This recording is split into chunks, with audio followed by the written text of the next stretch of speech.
جزاک اللہ.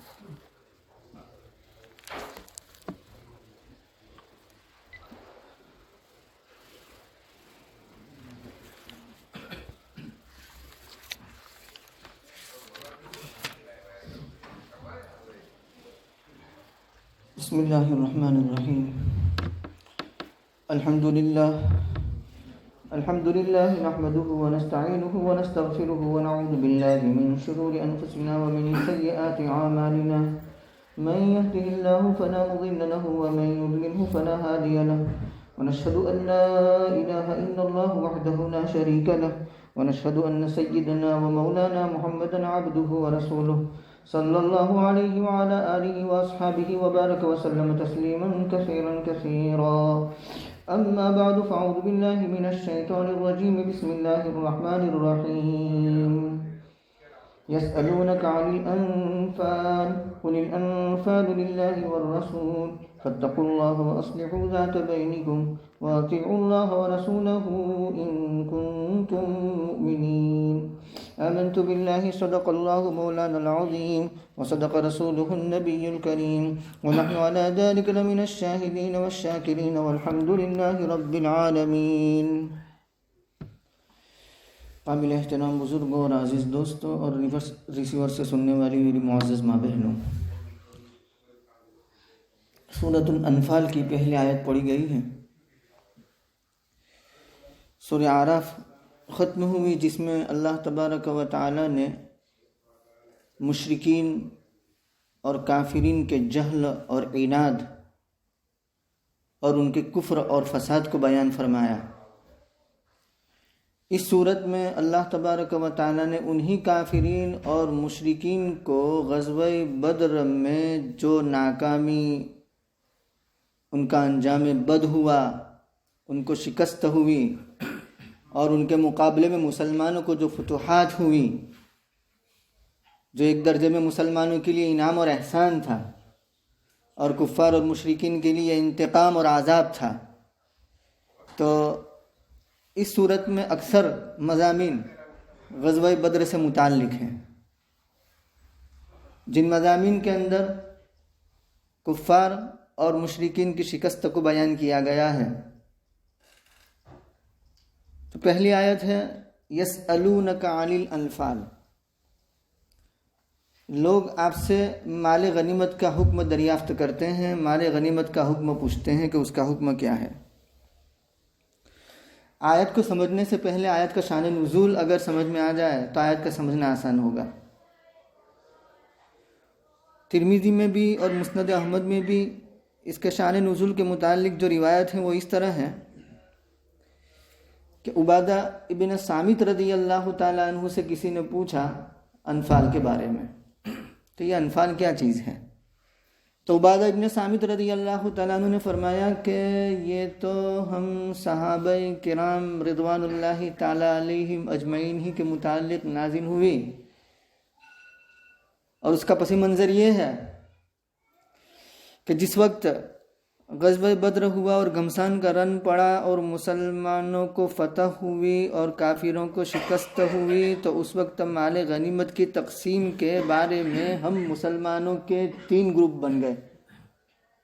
ہم مسلمان 3 حصوں میں بڑھ گئے. ان میں سے ایک حصہ کفار اور مشرکین کا تعاقب کر رہا تھا تاکہ وہ واپس لوٹ کر نہ آئے، ان کا پیچھا کیا. اور دوسری جماعت وہ تھی جو مال غنیمت کو جمع کرنے میں مشغول ہو گئی. اور تیسری جماعت وہ تھی جو نبی کریم صلی اللہ علیہ وسلم کے ارد گرد نبی کریم صلی اللہ علیہ وسلم کی حفاظت کی غرض سے جمع ہو گئی کہ کہیں کوئی چھپا ہوا دشمن آپ پر حملہ نہ کر دے. رات کو جب فارغ ہوئے اور اپنے اپنے ٹھکانوں پر پہنچے تو تینوں جماعتوں کے درمیان بحث ہوئی.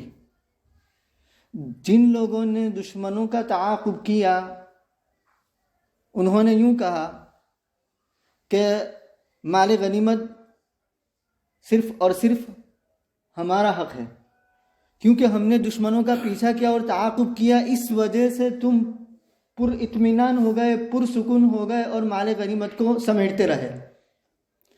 اگر ہم ان کا پیچھا نہ کرتے اور ان کو پسپا نہ کرتے تو ہو سکتا ہے وہ واپس آ جاتے اور یہ موقع تمہیں نہ ملتا، لیکن ہم نے پیچھا کیا، ان کا تعاقب کیا تو تم مطمئن ہو گئے اور اطمینان سے مال غنیمت جمع کیا، لہذا مال غنیمت ہمارا حق ہے۔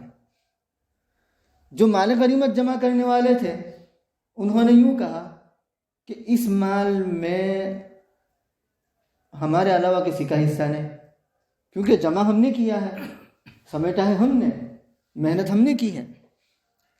تو ایک تیسرا گروہ جو نبی کریم صلی اللہ علیہ وسلم کے ارد گرد نبی کریم صلی اللہ علیہ وسلم کے حفاظت اور پروٹیکشن کے لیے جمع ہو گیا تھا، انہوں نے یہ کہا کہ ہم چاہتے تو ہم بھی مال غنیمت جمع کرنے میں شریک ہو جاتے ہیں، لیکن جہاد کے اہم کاموں میں سے ایک کام نبی کریم صلی اللہ علیہ وسلم کی حفاظت بھی ہے، اور ہم نبی کریم صلی اللہ علیہ وسلم کی حفاظت میں تھے، چنانچہ مال غنیمت ہمارا ہونا چاہیے۔ عبادہ ابن صامت رضی اللہ تعالیٰ عنہ یوں فرماتے ہیں کہ اس تقسیم کے متعلق، مال غنیمت کی جو تقسیم تھی اس کے متعلق ہمارے پر بہت برا اثر پڑا، یعنی ہمارے اخلاق پر برا اثر پڑا، کیونکہ ایک مال کی ہرس آ رہی ہے تو ہمارے اخلاق پر بہت برا اثر پڑا۔ یہ ساری بحث، یہ ساری گفتگو نبی کریم صلی اللہ علیہ وسلم تک پہنچی اور یہ آیت نازل ہوئی جس میں مال غنیمت کا قصہ ہی تمام کر دیا کہ نہ ان کا نہ ان کا نہ ان کا، یہ صرف اور صرف کس کا ہے؟ قل الانفال للہ والرسول، کہہ دیجئے کہ مال غنیمت اللہ اور اس کا رسول کا ہے، ملکیت اللہ کی اور رسول بطور متصرف اس میں تصرف کریں گے، ملکیت کس کی ہوگی؟ اللہ تبارک و تعالیٰ کی ہوگی۔ تو یہ آیت نازل ہوگی کیونکہ صحابہ کرام رضوان اللہ تعالیٰ علیہم اجمعین جس اسٹیٹس، جس مقام اور جس معیار پر پہنچے ہوئے تھے اخلاص اور اتفاق کی وجہ سے، تو اس اخلاص اور اتفاق کی شایان شان جو مقام تھا اور جس پر ان کی پوری زندگی ڈلی تھی، اس سے کچھ گری ہوئی بات تھی یہ، چنانچہ آیت نازل ہوئی اور اس میں سارا اختیار سپرد کر دیا اور قصہ تمام کر دیا اور تما دور کر دی کہ یہ تو اللہ اور اس کے رسول کا ہے، بات ختم ہو گئی۔ انفال، مال غنیمت، یہ اس امت کی خصوصیت ہے۔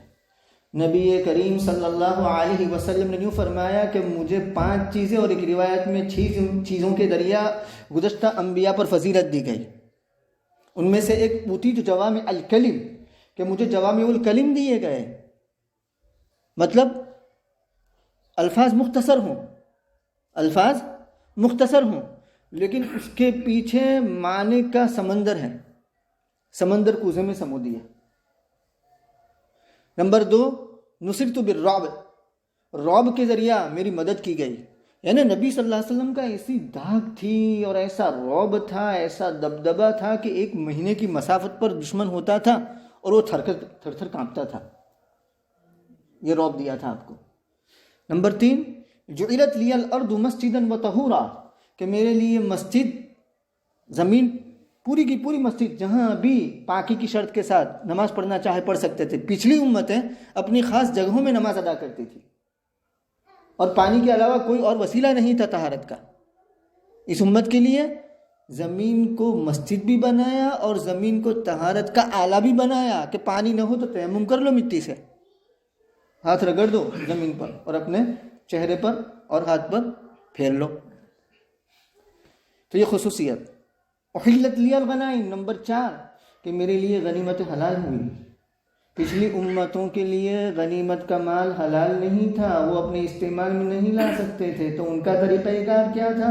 ان کا طریقہ کار یہ تھا کہ غزوہ جب پورا ہو جاتا، مکمل ہو جاتا اور مال غنیمت حاصل ہوتا تو اس کو ایک کھلے میدان میں رکھ دیا جاتا، آگ آسمان سے اترتی، وہ آگ اس مال غنیمت کو جلا کر بھسم کر دیتی، تو یہ علامت ہوتی اس بات کی کہ غزوہ مقبول ہے۔ اور اگر آگ آئی اور ان کے مال غنیمت کو جلا کر بھسم نہیں کیا تو یہ علامت ہوتی تھی کہ یہ غزوہ مردود ہے، اس میں کوئی خیانت وغیرہ ہوئی ہے، غلول ہوا ہے۔ چنانچہ بخاری شریف میں جو روایت آتی ہے اس سے اس کی تائید ہوتی ہے۔ ابو ہریرہ رضی اللہ تعالیٰ عنہ فرماتے ہیں کہ غزا نبی من الانبیاء، نبیوں میں سے ایک نبی نے غزوہ کیا، غزوہ ہو گیا، اس کے بعد مال غنیمت جمع ہوا، آگ آئی لیکن مال غنیمت کو جلا کر وسم نہیں کیا، چلی گئی۔ نبی کریم صلی اللہ یعنی اس وقت کے جو نبی تھے، نبی یوں فرماتے ہیں کہ انہوں نے یوں فرمایا کہ فیکم غلول، تم میں سے کسی نے خیانت کی ہے مال غنیمت کے اندر، چاہیے کہ تمہارے یہاں جتنے بھی لوگ ہیں ان میں سے ہر قبیلے کا ایک فرد میرے ہاتھ پر بیعت کرے۔ چنانچہ ہر قبیلے کے ایک فرد نے بیعت کی تو ایک شخص کا ہاتھ آپ کے ہاتھ سے چپک گیا۔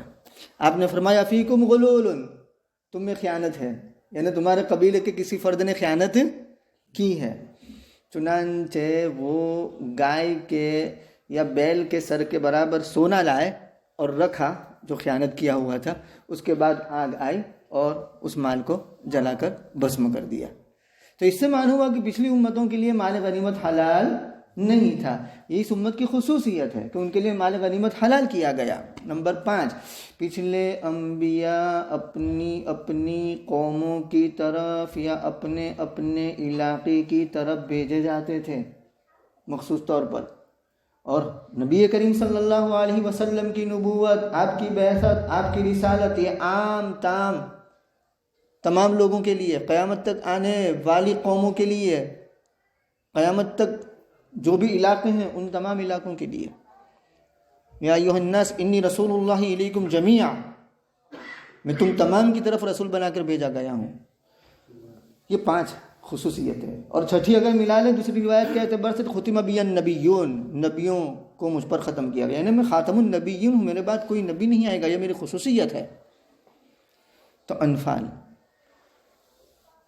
اصل میں نفل کی جمع ہے۔ نفل کسے کہتے ہیں؟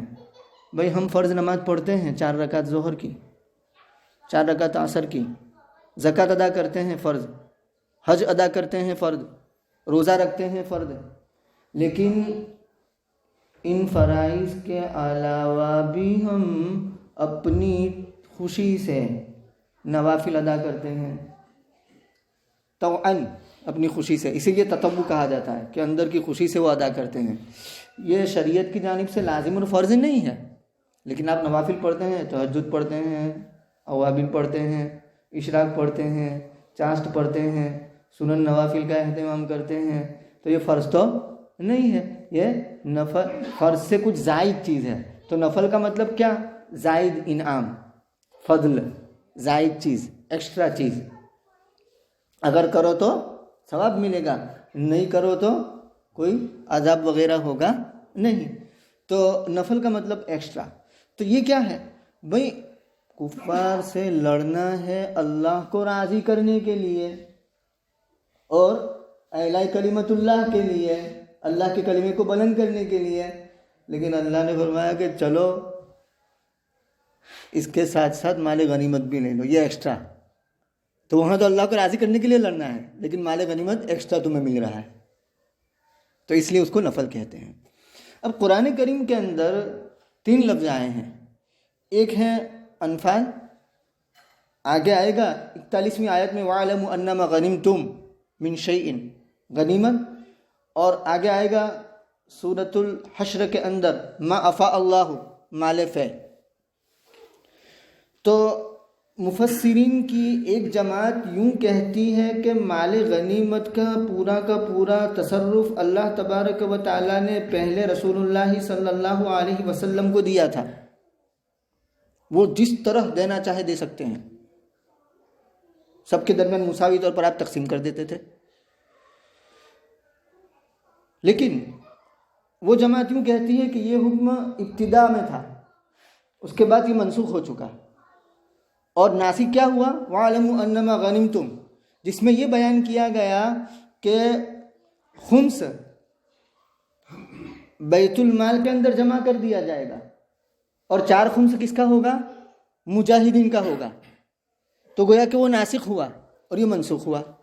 جبکہ دوسری ایک جماعت یوں کہتی ہے کہ نہیں، یہ مجمل ہے، یہ اجمالی حکم ہے، یعنی اس میں کوئی وضاحت نہیں ہے، اور وَاعْلَمُوا أَنَّمَا غَنِمْتُم اس کی تفسیر ہے۔ اس کی تصریح ہے، اس کی صراحت ہے۔ تو ایک جماعت یوں کہتی ہے کہ ناسخ منسوخ، اور دوسری جماعت یوں کہتی ہے کہ نہیں، اجمال تفصیل کا بیان ہے۔ تو بہرکیف نفل مال غنیمت کے باب میں یہ ہے کہ جو ایک خمس ہوگا وہ تو بیت المال میں مسلمانوں کی ضروریات کے لیے جمع کر دیا جائے گا، اور 4 خمس جو ہوں گے وہ مجاہدین کے درمیان تقسیم ہوں گے۔ مال فے کے اندر کیا ہے؟ مال فے کے اندر مصارف تو ہیں، سب ہے برابر۔ جو مال غنیمت کے مصارف ہیں وہی مال فے کے مصارف ہیں۔ آپ پڑھیں گے آیت تو آپ کو مصارف برابر نظر آئیں گے، لیکن تصرف کے اعتبار سے جو ہے اس میں اختلاف ہے کہ مال فے کے اندر پورے کے پورے مال کے اوپر تصرف نبی کا ہوگا، جبکہ مال غنیمت کے اندر کیا تھا کہ ایک خمس وہ بیت المال میں چلا گیا، وہ نبی کے تصرف میں آیا، باقی 4 خمس کس کے لیے ہوں گے؟ مجاہدین کے لیے ہوں گے۔ لیکن مال فے کے اندر پورے مال کے اندر تصرف کا حق کس کو ہوگا؟ نبی کریم صلی اللہ علیہ وسلم کو ہوگا۔ تو مال غنیمت کسے کہتے ہیں؟ غنیمت اس مال کو کہتے ہیں کہ جب کفار اور مشرکین سے جنگ و جدل ہو اور اس کے نتیجے میں مسلمانوں کو ان کی جانب سے جو مال ملا ہے، جو چھین لیا گیا ہے، جو ملا ہے، لے لیا ہے، وہ ہے مال غنیمت۔ اور مال فے کسے کہتے ہیں؟ کہ کفار اور مشرکین یا دشمن چھوڑ کر کے بھاگ جائے، جنگ کی نوبت ہی نہ آئے، اب چھوڑ کر بھاگ جائے یا خود ہی دینا قبول کر لے کہ بھئی ہم تمہیں مال دیتے ہیں، لے لو، تو اس کو کہتے ہیں مال فے۔ اور نفل جو ہے وہ غنیمت پر بھی عام ہے۔ نفل عام مفسرین اس کو مال غنیمت ہی کے معنی میں لیتے ہیں، اسی لیے اکثر مفسرین انفال کا ترجمہ مال غنیمت کرتے ہیں۔ نفل عام ہے، مال فے پر بھی بولا جاتا ہے اور مال غنیمت پر بھی بولا جاتا ہے، اور زائد جو حاکم وقت یا امیر المؤمنین جو اعلان کریں۔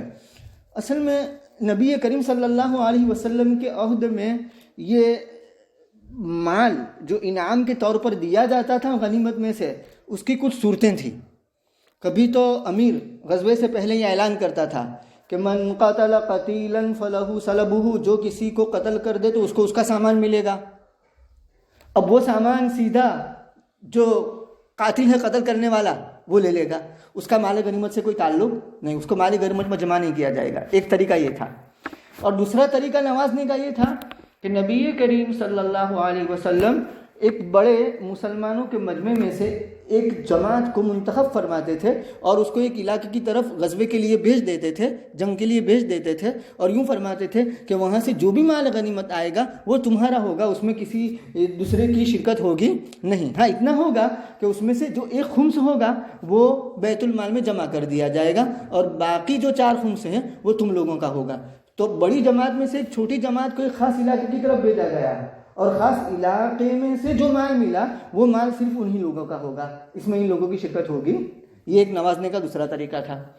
اور تیسرا نوازنے کا طریقہ یہ تھا کہ حاکم یا امیر المؤمنین یا اس وقت نبی کریم صلی اللہ علیہ وسلم بیت المال میں جو مال جمع ہوا خمس، مجاہدین نے تو 4 حصے جو تھے 4 خمس وہ تو تقسیم کر لیے، لیکن اس کے علاوہ نبی کریم صلی اللہ علیہ وسلم زائد ایک خمس میں سے جو بیت المال میں جمع ہونے والا تھا اس میں سے کچھ ان کو ایکسٹرا دیتے تھے۔ مال غنیمت کا حصہ تو ملا ہی ملا، لیکن یہ ایکسٹرا ان کو دیا، تو نفل۔ تو یہ ایک نوازنے کا اور طریقہ تھا۔ اور چوتھا نوازنے کا طریقہ یہ تھا کہ جو بھی مال غنیمت ہوتا تھا تو اس میں سے کچھ حصہ نبی کریم صلی اللہ علیہ وسلم نکال لیتے تھے، اور نکالنے کے بعد جو خدمت پیشہ حضرات ہوا کرتے تھے، جو مجاہدین کی خدمت میں لگے رہتے تھے، ان کو وہ مال دیتے تھے۔ تو یہ بھی ایک نوازنے کا طریقہ تھا۔ تو وہ آپ سے پوچھتے ہیں مال غنیمت کا حکم، آپ کہہ دیجئے کہ مال غنیمت اللہ اور اس کے رسول کے لیے ہے۔ ایک دوسرا شان نزول مسند احمد کی روایت میں یہ آیا ہے کہ سعد بن ابی وقاص رضی اللہ تعالیٰ عنہ کے بھائی عمیر بن ابی وقاص وہ شہید کر دیے گئے۔ اور کس نے قتل کیا، کس نے شہید کیا؟ سعید بن العاص نے۔ تو سعد بن ابی وقاص رضی اللہ تعالیٰ عنہ نے اپنے بھائی عمیر بن وقاص کے بالمقابل جو سعید بن العاص تھا اس کو قتل کر دیا۔ اور اس کی تلوار کس کے ہاتھ میں آئی؟ سعد بن ابی وقاص رضی اللہ تعالیٰ عنہ کے ہاتھ میں آئی۔ سعد بن ابی وقاص رضی اللہ تعالیٰ عنہ نبی کریم صلی اللہ علیہ وسلم کی خدمت میں یہ تلوار لے کر پہنچے، اور سعد بن ابی وقاص یوں فرماتے کہ میرا جی چاہتا تھا کہ یہ تلوار مجھے مل جائے گی، لیکن جیسے ہی میرے ہاتھ میں تلوار دیکھی تو نبی کریم صلی اللہ علیہ وسلم نے حکم دیا کہ اس کو مال غنیمت میں جمع کر دو۔ تو میں مال غنیمت میں جمع کرنے کے لیے جا ہی رہا تھا، دل تو صدمہ محسوس کر رہا تھا کہ ایک تو میرا بھائی شہید ہو گیا، میں نے اس کے بالمقابل سعید بن العاص کو مارا اور وہ تلوار مجھے ملی اور وہ بھی مجھ سے لے لی گئی، یعنی مال غنیمت میں جمع کرنے کو کہہ دیا، تو میرے حصے میں تو کچھ آیا ہی نہیں۔ کہا کہ میں بادل ناقص جا رہا تھا، تو یہ آیت نازل ہوئی، نبی کریم صلی اللہ علیہ وسلم نے مجھے بلایا اور اس کے بعد وہ تلوار مجھے دے دی۔ اور بعض روایت میں یوں ہے کہ سعد بن ابی وقاص رضی اللہ تعالیٰ عنہ نے نبی کریم صلی اللہ علیہ وسلم سے عرض کیا کہ یا رسول اللہ یہ تلوار مجھے دے دیجیے، یہ مطالبہ کر دیا تھا۔ تو نبی کریم صلی اللہ علیہ وسلم نے فرمایا دیکھو، نہ میری ملک ہے کہ میں تمہیں دے سکوں اور نہ وہ تمہاری ملک ہے، یہ پوری کی پوری کس میں جمع کر دو، مال غنیمت میں جمع کر دو۔ تو یہ آیت نازل ہوئی۔ اس کے بعد سعد بن ابی وقاص رضی اللہ تعالیٰ عنہ کو بلایا اور نبی صلی اللہ علیہ وسلم نے سعد بن ابی وقاص رضی اللہ تعالیٰ عنہ کو وہ تلوار عنایت فرما دی۔ تو پوچھتے ہیں آپ سے مال غنیمت کا حکم، کہہ دیجئے کہ مال غنیمت اللہ اور اس کے رسول کے لیے ہیں، فاتقوا اللہ یعنی ملکیت اللہ کی ہوگی، رسول متصرف ہوں گے، فاتقوا اللہ واصلحوا ذات بینکم، تم اللہ سے ڈرو، تقوی اختیار کرو، تقوی اختیار کریں گے تو گناہوں سے بچیں گے، واصلحوا ذات بینکم، اور آپس میں اصلاح کرو، صلح کرو۔ کیوں؟ آپس میں صلح کریں گے تو نفرتیں دور ہوگی، عداوتیں دور ہوگی، کینہ دور ہوگا، حسد دور ہوگا۔ واصلحوا ذات بینکم وَأَطِیعُوا اللَّهَ وَرَسُولَهُ، یہ عام حکم ہے، اس میں تمام اوامر یعنی ڈوز بھی داخل ہیں اور تمام نواہی یعنی ڈونٹس بھی داخل ہیں۔ تم اللہ اور اس کے رسول کی مانو اگر تم مومن ہو، تو یہ عام ہے، اس میں تقوی بھی آ گیا اور اس میں صلح ذات بین بھی آ گیا، اصلاح ذات بین بھی آ گیا، آپس کے تعلقات کو درست رکھنا، اس کو سدھارنا۔ تم اللہ اور اس کے رسول کی مانو اگر تم مومن ہو۔ اللہ رب العزت ہمیں تقوی، اصلاح ذات بین اور اطاعت اللہ اور اطاعت رسول سے نوازیں اور ایمان کی پختگی نصیب فرمائے۔ سبحان اللہ وبحمدہ، سبحان اللہ۔